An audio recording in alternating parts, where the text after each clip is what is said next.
Tonight on The Real Hustle. Beware of men wearing boiler suits offering to save you money. When you call up and fit it, we charge £350, including VAT. I'll charge you 100 quid.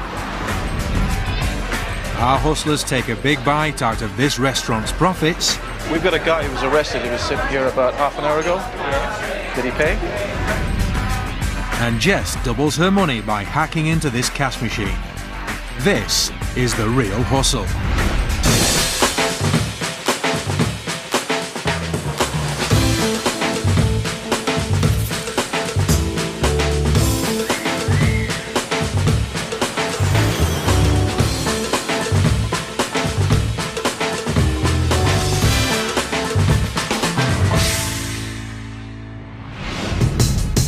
We're going to uncover the secrets behind the most popular scams being carried out by con artists in Britain today.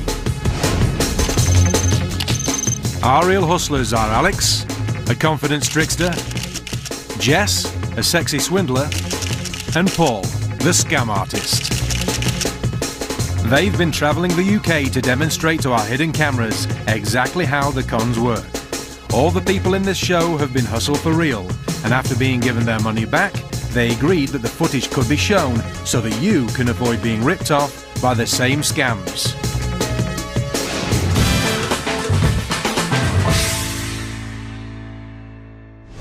Home maintenance can be expensive at the best of times, but if you take advice from a con man, you could end up spending a lot of money for nothing. All good hustlers need props, and for this scam our con men are going to need plenty. In this case, a boiler suit, clipboard, fake IDs, an electronic meter and a tool bag. They've got to look the part because this is the Gasman Swindle.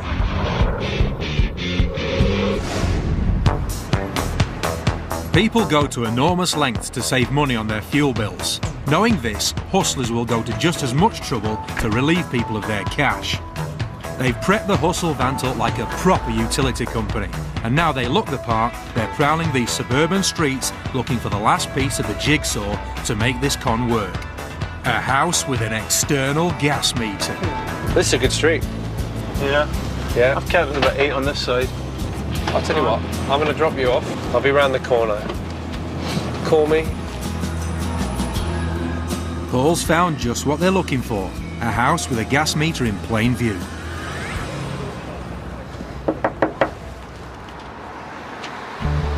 Hi there, I just need to check your gas meter, is that okay? Yes. Just need to ask your permission first, sorry. Do you have quite a high gas bill? It's for us, it was £70 each, £78 each. So that's pretty close to 300, isn't it? The only reason I say that is that you don't have a restrictor valve fitted here. Is it a rented property? Yeah. Because that happens all the time because the landlord doesn't have to put it on. Okay. And what it means is you end up paying about double what you should pay for your gas. Oh, don't do that. You see that in here, you can basically put a little valve. It's not a big thing, but it'll halve your gas bills. Paul's convinced her is the real thing, and the chance to reduce her gas bill has caught her attention. But she's still not convinced about his money-saving valve. Did I ask about that? Well, you could call National Grid. I mean, I work for them, but they'll charge you about £400 to fit it. And the only reason I mention it is that we have a fitter that's somewhere down the street here. I've just passed him, and be about 100 quid. Yeah. If she calls her real gas provider, Paul's cover will be blown straight away. By offering a £300 discount if she uses the fitter who's just around the corner, he's kept the con on track. Let me see where he is. Ian Steele speaking. Hi Ian, this is Rob here. I've got another one without a restrictor valve. What, 4 people with a landlord, something like that? Yeah, they got a really high count on this as well. Do you want to come over, help these guys out? I think I can fit it in between jobs. How much would you be able to do it for? They're a bit broke, to be honest. £100 cash. £100. Yeah, I'll call you with the address in a minute. All right. Bye-bye. He's going to come over as soon as he's finished. I hate to see it happen. I hate to see people getting ripped off. He's going to drop by probably 5 or 10 minutes or something like that and show it to you, okay? All right, great. Take care. In no time at all, Alex turns up with his tools and a special valve that could save them money. Oh, hiya, I'm Ian.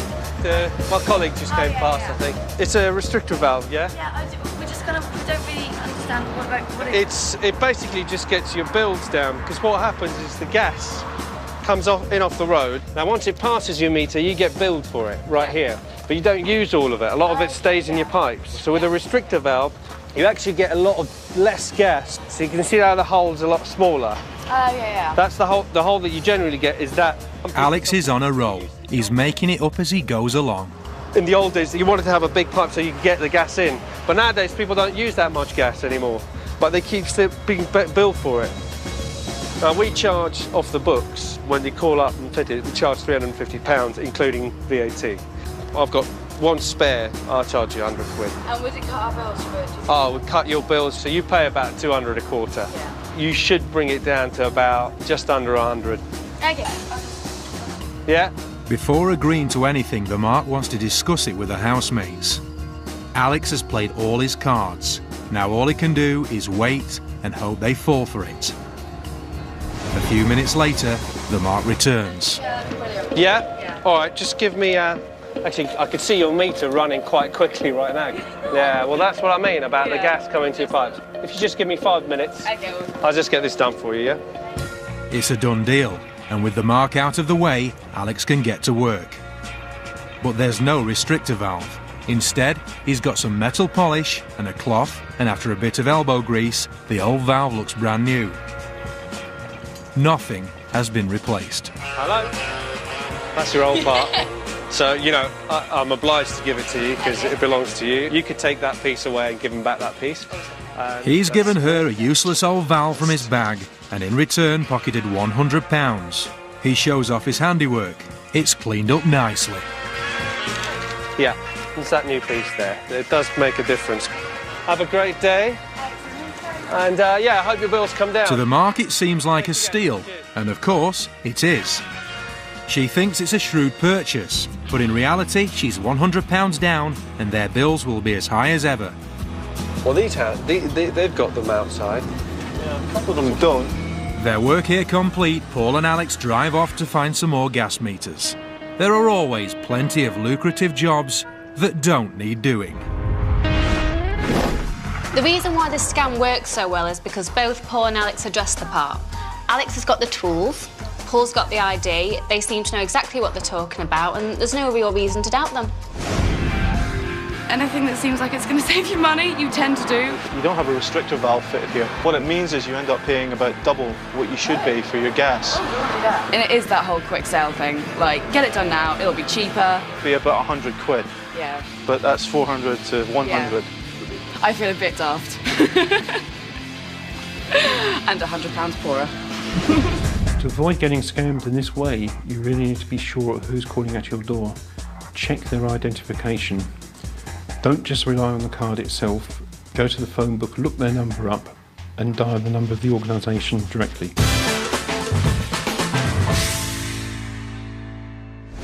High-tech hustlers are always looking for new ways to steal cash. Imagine if you could double your money at the touch of a button. As a nation, we withdraw over £500 million every day from cash machines, making the hole in the wall a lucrative target for many scam artists. Jess has come to Birmingham in need of a little retail therapy, but before she hits the shops, she needs some money. Her target, a cash point and a newsagent. She's about to make a large withdrawal with very little impact on her bank account. This is the ATM sting. At the cash machine, Jess inserts her card, taps in her PIN number and chooses the £10 withdrawal option. Within seconds, a crisp £10 note is delivered. The machine is working perfectly. But Jess needs a lot more for her shopping spree, so she inserts her card again, but still only presses the £10 option. Her request is approved, but this time, instead of delivering a tenner, the cash point spits out a crisp £20 note. She's doubled her money with the touch of a button. But how did she do it? Let's take another look. It's easy money, but to get it, Jess had to hack into the ATM machine's internal computer. By pressing a combination of buttons on the keypad, she brings up the management options. To any security cameras, it looks like she's just making another withdrawal. But in reality, Jess is entering a PIN code and changing the settings. With that done, she inserts her cash card, requests £10, but instead of producing a tenner, the cash point doubles it and delivers a £20 note. Jess now has twice as much in her purse than she should have. But how did she hack into the machine? And what did she alter?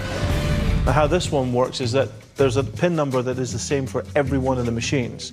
And that information was published with the manual on the internet. So scammers would find that, learn how to get into the correct menu, enter the PIN number, and then change which drawer was which. So they'd basically identify the £20 drawer as a £10 drawer, so that when they were paid out, they would get double their money. They would then change it back, everything was back to normal. Back in the shop, Jess goes for the big one. She's reprogrammed the ATM machine to think it's dispensing £10 notes, when in fact it's dispensing 20s.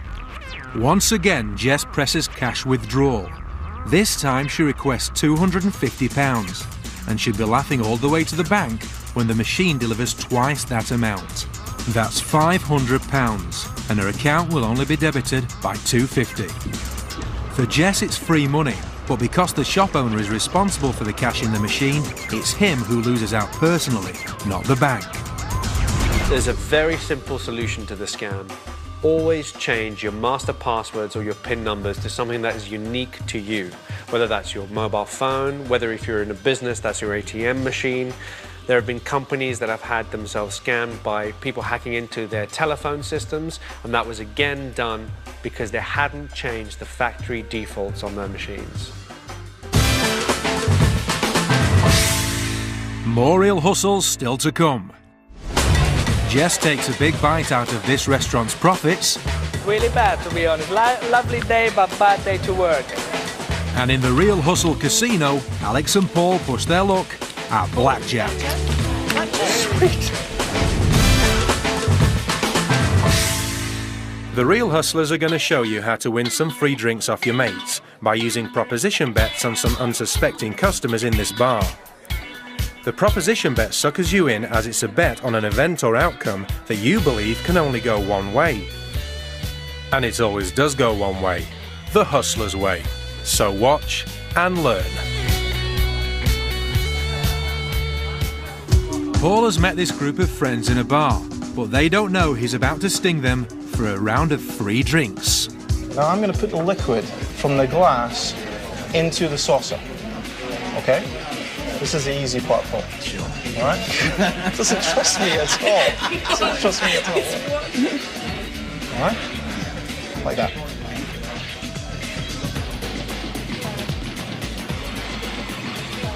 Okay. Paul, you have to get the liquid, as much as you can, almost all of it, back in the glass. Okay. But you're not allowed to pick up the saucer. You're not allowed to use a straw. You're not allowed to use your mouth. You can handle the glass any way that you like. You can put it here or here. You can flip it in the air if you like, okay? But not allowed to move this. You can't pick it up. You can't turn it around. Off you go. If you can do it, I'll put £20 into it. I can't use a straw. No straw. There's something else we can do. There's a clue. How is that a clue? You got to like it. You want to see it? You want to see it? Right. Check it out. All right. Oh! This is going to drive me nuts. And here's what we do. We set that there like that. Okay.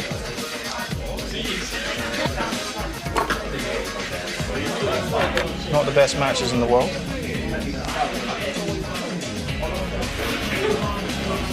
See it? Wow! You see that? Wow! All goes up into the glass.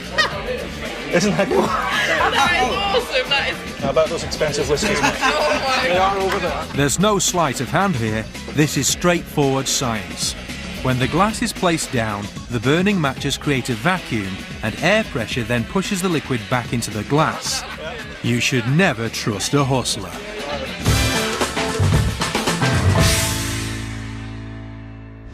Thousands of people work in the restaurant industry. Now, it's bad enough when somebody leaves without tipping, but when they leave without paying, It could cost you your job. It's a busy lunchtime in a fancy Italian restaurant.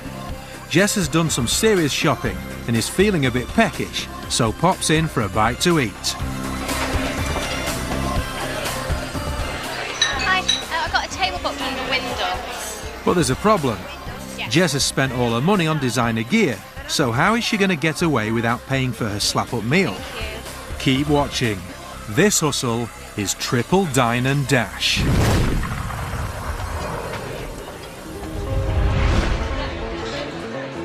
Jess puts her shopping bags down, makes herself comfortable, and orders one of the most expensive bottles of wine on the menu. A bottle of the Greco. The waiter has no idea he's about to experience his worst shift ever. Jess tries to make a call, but the reception is poor. Thank you. Sorry, can I have the mushrooms, please? Stuffed mushrooms, yeah, thank you. Hang on, I'm going outside. She takes the call outside, in clear view of the waiter. Hello? Hello? Jess returns in time for her appetizer. Oh, yes, thank you. Thank you very much. Cheers. After enjoying that, the waiter brings her main course. Little does he know that she's no intention of paying for any of it. Okay, thank you. It's a little bit, please. It's time for the third course. Sorry, can I order a dessert, please? Thank As you. Jess speaks to the waiter, she begins to make another phone call. The chocolate mousse and an Irish coffee as well, please. Thank you very much. Again, she takes it outside. I've just ordered a dessert. I'm just going to go outside. I'm going to be here for about another 10 minutes. The waiter brings the dessert to an empty table, but seeing the expensive shopping bags still there, he's happy Jess will return. 15 minutes have passed. The dessert is left untouched, and the waiter is starting to get anxious. He checks outside to see if she's still there, but our hustler is long gone. She's done a runner, having enjoyed a nice meal and a bottle of wine without paying for a thing. But luckily for the waiter, she's forgotten her expensive shopping bags, so he shouldn't be out of pocket. However, Jess isn't the only hustler enjoying the excellent food. While Jess tucked into her main course, Alex arrived. Hi there, I've got a table booked, Mrs. Steele. They sit at separate tables and never communicate, but in fact, they're working as a team. The steak, medium rare. Chocolate mousse. As Alex enjoys his meal, across the restaurant, Jess is putting her part of the scam into action. Hang on. I've just ordered a dessert. I'm just going to go outside. I'm going to be here for about another 10 minutes. That was Dine and Dash 1.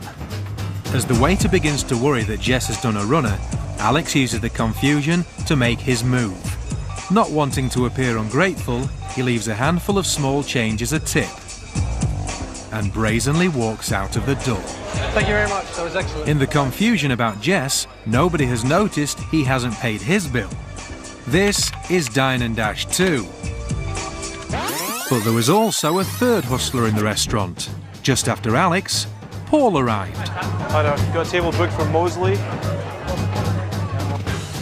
And he also enjoyed a slap-up meal sat at the very next table. When Jess leaves, quickly followed by Alex, Thank you very much, that was excellent. Bye-bye. it's time for Paul to put his scam into action.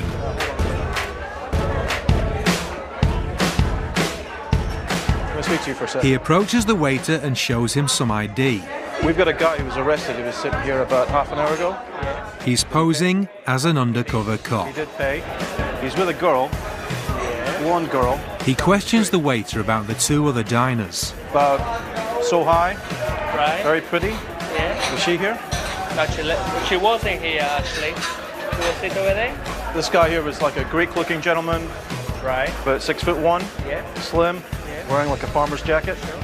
All right. Okay. I'll be right back. Convincing the waiter that he's tailing Jess and Alex and needs to keep them under surveillance, he makes a quick exit and follows closely on their heels. Paul is the third and final Dine and Dash. The waiter has now lost money from 3 tables, but at least he's still got Jess's designer shopping, which should make up the difference.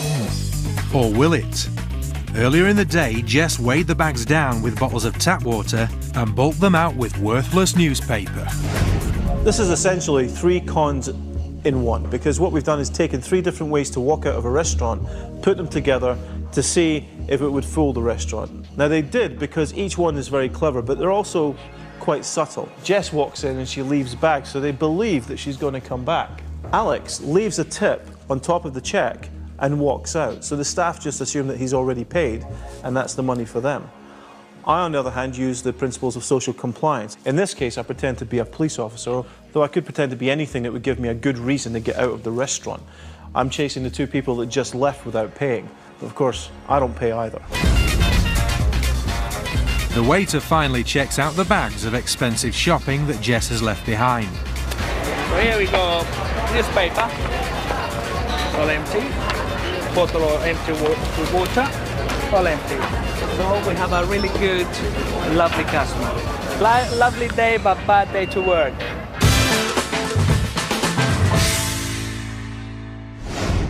Blackjack is different from any other game in a casino. It can be beaten, but the casinos don't like it. Gambling's about big money and good luck, and it's one of the favourite targets for hustling. We set up a casino night and invited a bunch of real people to come along and play. Alex and Paul are here to put their hustling skills to the test, and we've got our cameras in position to try to catch them at casino blackjack scams. Blackjack, also known as 21, is one of the most popular casino card games in the world. Each player is dealt 2 cards, and the hand with the highest total wins, as long as it doesn't exceed 21. Oh, blackjack. Blackjack. Tonight, the hustlers are on a winning streak. Timing is everything. They're betting big on the right hands and raking in the chips. The cards seem to be turning in their favour, but the rest of the players round the table aren't so lucky. 13, 513, too many. 14, I'll split the 7s. I'll stand. Stand on 14, 12. 14 and take a card. Card on 12. 21, 16, too many. It's Paul's lucky day as he gets 2 more winning hands. Next round, and Alex is dealt blackjack, and Paul gets 2 aces. Lady Luck is certainly smiling down on our boys tonight. Thank you very much. The hustlers are turning the tables on the casino, but how exactly? Blackjack is a game where the player plays against the dealer. The object is to get as close to 21 or less. Anything above 21 is a bust. There are various ways of beating the game. One of the most famous ones is called card counting. I'm going to explain to you how card counting works. I've got 2 piles of cards here. These are the very high value cards, so we've got kings, all the 10 value cards plus the aces. These are very good for the player. It means you can hit a lot of 20s, a lot of blackjacks, a lot of high values. These are the lower value cards, anything from the 9 all the way down to the 2. These are not so good for the player. So just to make it a little bit clearer, what I've done is the high value cards are all red on the back and the low value cards are all blue. I'm going to give these a shuffle. Okay, so this is what the deck looks like when the cards are mixed. So if I were to take some low value cards out, let's say I take these ones as well. Right now, the deck is actually quite favourable for the player because it contains a lot of high value cards. This means that Paul and I would be betting quite high right now because there's a higher percentage that we're going to hit 20s blackjacks. Okay, now if the reverse was true, if we take some of the high value cards out, give that a shuffle. So now the deck looks like this. This has got way too many lower value cards in it. This is where we would bet quite low.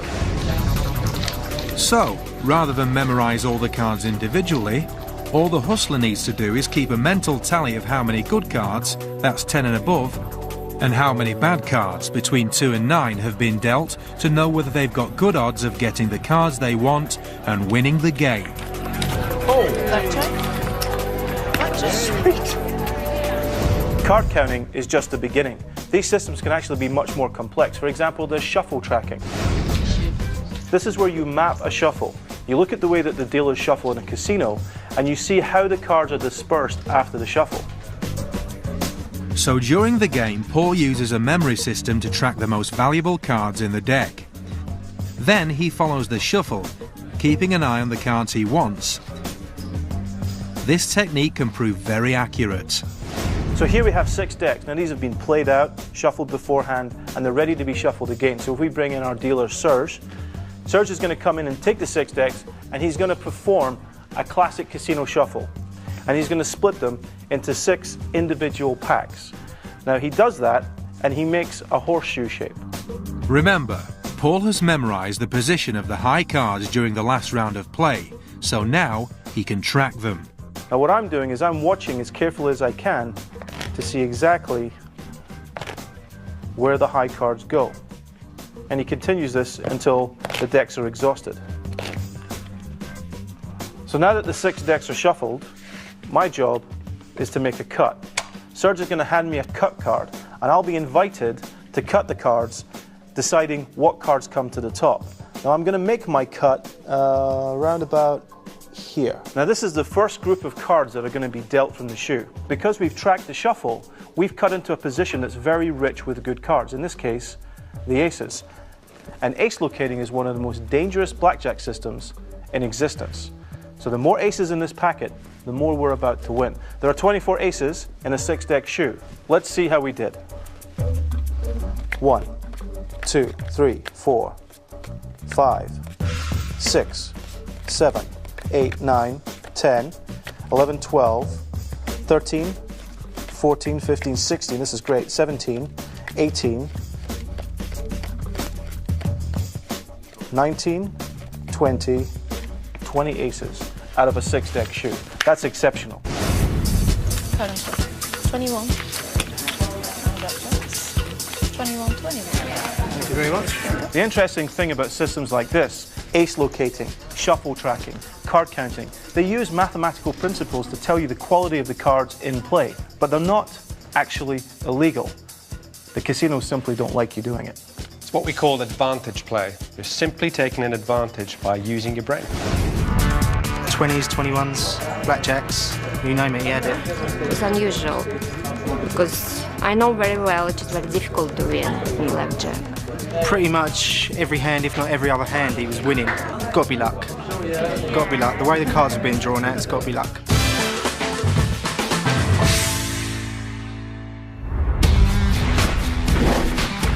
Keep your wits about you. Hustlers are everywhere.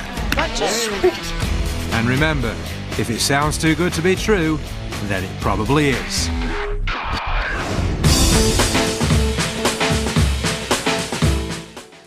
Stay with us tonight here on 3, as it's 2 pints next. That was quite confusing. Then later we have more carnage in Cars in Rush Hour.